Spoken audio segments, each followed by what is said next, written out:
बहुत कठिनाइयाँ झेली हैं सर मैंने। लड़कियों ने जेलसी फील्ड में मेरी कभी उंगली तोड़ दी, कभी फ्रैक्चर कर दिए सर। उन्होंने मुझे मेंटली भी टॉर्चर किया था, पर फिर भी मैंने सोचा कि अगर उनकी इन बातों में आके मैं दब जाऊँगी, पर मैं दबी नहीं सर। मैंने कहा कि मैं अपना अच्छा दूँगी और अच्छा दिया सर मैं, और आज यहाँ तक पहुँची हूँ, जिससे भी आगे जाना चाहती हूँ जी मैं।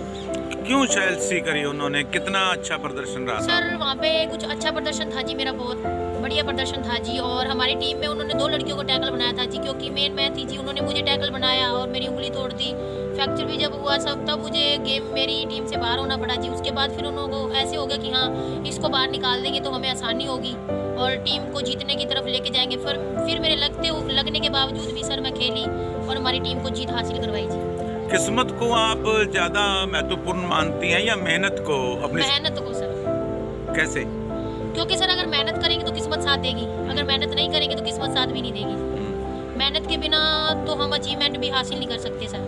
अगर मेहनत करेंगे तो लाइफ में कुछ बन के दिखाएंगे जी, और किस्मत अपने आप साथ देगी जी। मेहनत करने में कितनी दिक्कतें आई? सर बहुत दिक्कतें आई मेहनत करने में। ना तो हमारे यहाँ पे कोई ग्राउंड था जी, ना कुछ और। पापा सुबह जाते थे साथ में, दादी भैया जो फ्री होते थे जी, चाचा साथ में जाते थे जी। और रोड पे जाते थे जी, कोई खेत खाली होता था तो वहाँ पे तैयारी करना शुरू कर देते थे जी हम। तो बाकी कोई ग्राउंड की सुविधा नहीं थी जी हमारे गाँव में, और ज़्यादातर लड़कियों को बाहर भी नहीं निकालते हैं जी हमारे यहाँ पे। बहुत सारे कमेंट मारते थे जी कि लड़कियां क्या करेंगी, ये करेंगी। फिर भी मैंने करके दिखाया, जो मैंने सोचा था वो हो गया सर, और भी अच्छा करके दिखाऊंगी जी। लड़कियों के लिए मैं ये बोलना चाहती हूँ कि जो हमें गलत समझते हैं, कहते हैं कि लड़कियां कुछ कर नहीं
एक ऐसी मार्मिक कहानी जो अक्सर हम बम्बईया फिल्मों में देखते हैं, शायद वही यहाँ पर एक साकार हो रही है कहानी। इस समय हम गांव तामसपुरा में मीरा के घर हैं और उनके पिता अमरीक सिंह जो कि दिहाड़ी मजदूरी करते हैं और एक बहुत ही ऐसे माहौल में, ऐसे परिवेश में रहते हैं जहाँ पर कुछ सुख सुविधाएं नहीं है। मीरा की कहानी एक ऐसी कहानी है जो हमारे KVM टीवी के दर्शकों के लिए बहुत महत्वपूर्ण हो सकती है।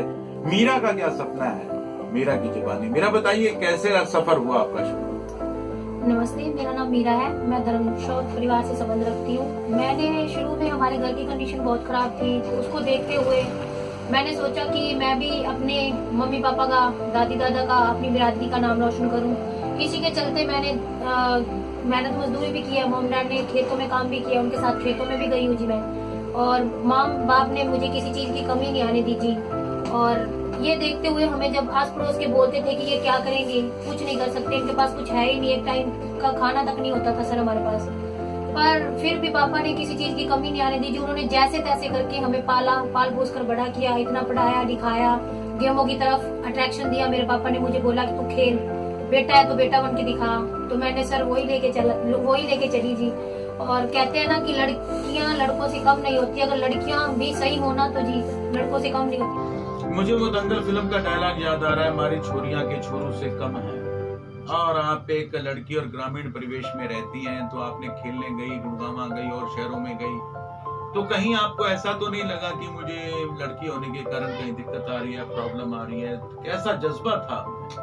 नहीं सर, जब मैं यहाँ से गई, क्योंकि जो हमारा माहौल है गांव है सर, यहाँ पे लड़कियों को बाहर नहीं निकालते सर, ज्यादातर लड़कियों को तो खास करके नहीं निकालते जी, क्योंकि आजकल का जो सिस्टम चल रहा है जी, उसको देखते हुए अपनी लड़कियों को बाहर निकालने से डरते हैं जी। पर मेरे माँ बाप ने मुझे अपना बेटा बनाकर बाहर निकाला सर। मैं इतनी दूर खानपुर यूनिवर्सिटी, हांसी, रेवाड़ी, इतनी दूर दूर सर मैं अकेली खेलने गई हूँ टीम के साथ, पर माँ बाप को टेंशन नहीं थी कि किसी बात की जी, क्योंकि उन्हें ट्रस्ट था जी कि उन्होंने मुझे अपना बेटा बना के भेजा था, और मैं बेटा बन के ही आई हूँ जी। जैसे आपका वर्ल्ड लेवल के खेलों में नेपाल में चयन हुआ है, और उसके बाद ये जो सफर आपका रहा है, इसमें आपने बहुत परेशानियां झेली हैं, तो अब जिस मुकाम पर आप पहुंची हैं, तो क्या सोचती हैं कि उन परेशानियों का, उस संघर्ष का कुछ फल आपको मिला है? जी सर, जो मैंने सोचा था कि जो हमें बोलते थे कि कुछ नहीं कर पाएंगे लाइफ में, इनके पापा दादा इन्होंने आज तक क्या किया तो इनके बच्चे क्या कर पाएंगे जी, पर मैं वो सोच के चली, और अच्छा हुआ जी जो भी हुआ। बट मैं अब ये चाहती हूँ कि इंडिया की तरफ से खेलूं सर मैं,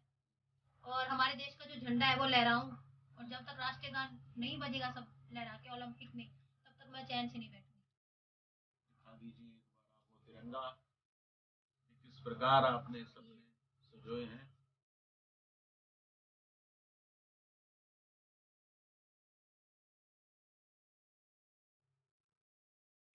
इसी के साथ मैं धर्मेंद्र गोस्वामी केवीएम की तरफ से आप दर्शकों को ये गुजारिश करता हूँ कि आपको ये हमारा इंटरव्यू कैसा लगा, मीरा की बातें कैसे लगी, मीरा की उपलब्धियां कैसी लगी, हमें फीडबैक जरूर दीजिएगा, चैनल को सब्सक्राइब कीजिएगा, और इसी के साथ साथ आप अपने कमेंट्स और शेयर के साथ भी हमें मदद कीजिएगा, ना केवल हमारी बल्कि मीरा को भी आप आगे पहुंचाने में मदद कर सकते हैं। ऐसे सहयोग की आपसे अपील है। धन्यवाद। जय हिंद, जय भारत।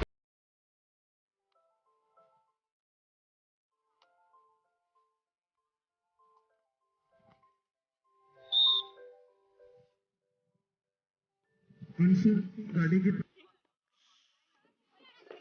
अंदर बोल सकती है ना तुम लोग, आपस में बाहर से नहीं बोल सकते हैं ना।